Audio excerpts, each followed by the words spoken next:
Musa. I intend to run for elections as soon as the door for voting is open.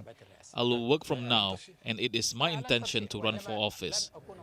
A Tunisian court has dissolved the party of ousted President Zain Labidine Ben Ali. The Constitutional Democratic Rally, or RCD, was suspended last month, pending the court's ruling. Hundreds of Iraqi workers have been protesting in Baghdad, calling for better salaries. They also want to see improvements in national industries. Well, it's frost over the world next. We're back with more news. Stay with us here in Al Jazeera.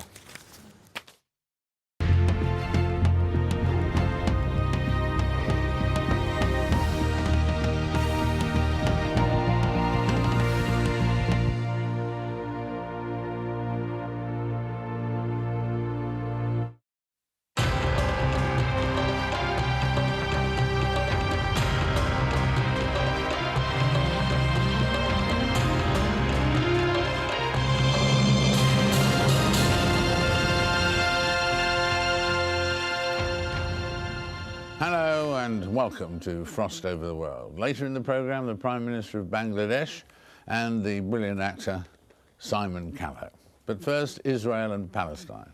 It's now over a month since the Palestine papers were leaked to Al Jazeera, but the consequences are still being felt throughout the region. Believing that the leak came from his office, Palestinian chief negotiator Saeb Erekat resigned and the Palestinian negotiation unit has been disbanded. There is now even rumours that the Palestinians will be the next to revolt against their government, not the other lot.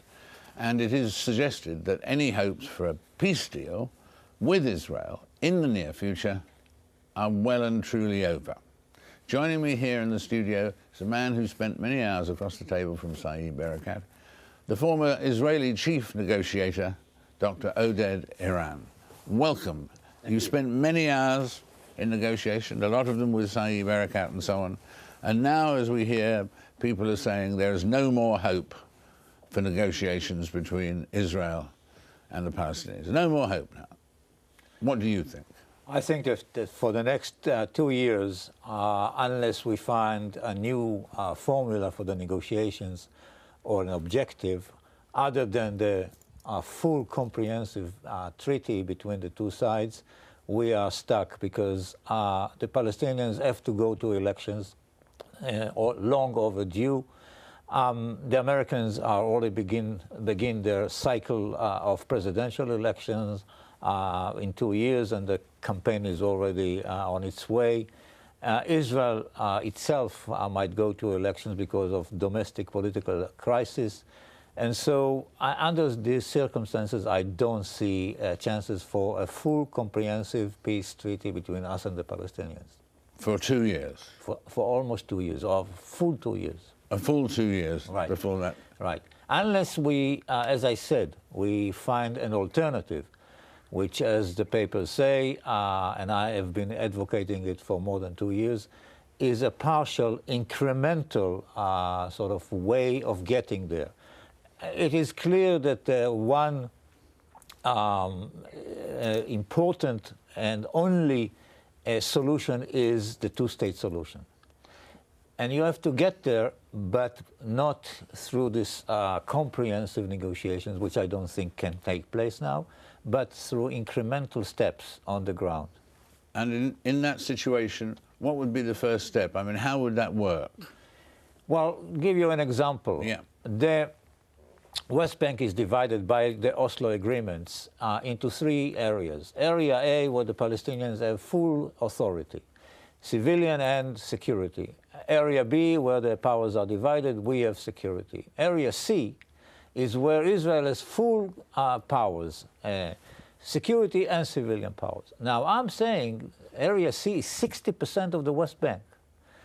This area was designated for security purposes and the settlements. I'm saying that Israel can survive and not take major security risks, even if it passes to the authority, the Palestinian Authority, half of this area.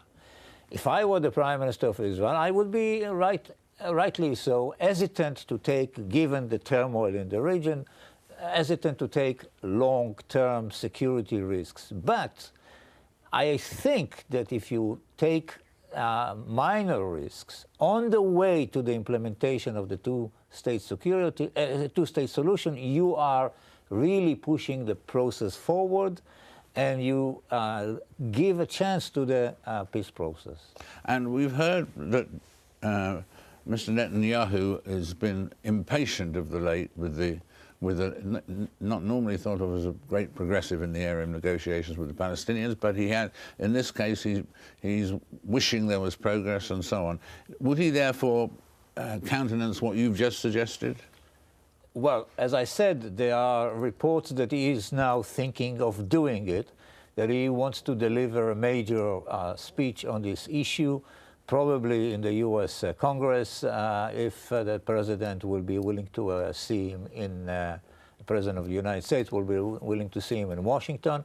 But the venue is unimportant. The question in my mind is whether, even if he goes forward and takes this option, whether the Palestinians are ready to do this, and I'm not so sure that this is the case.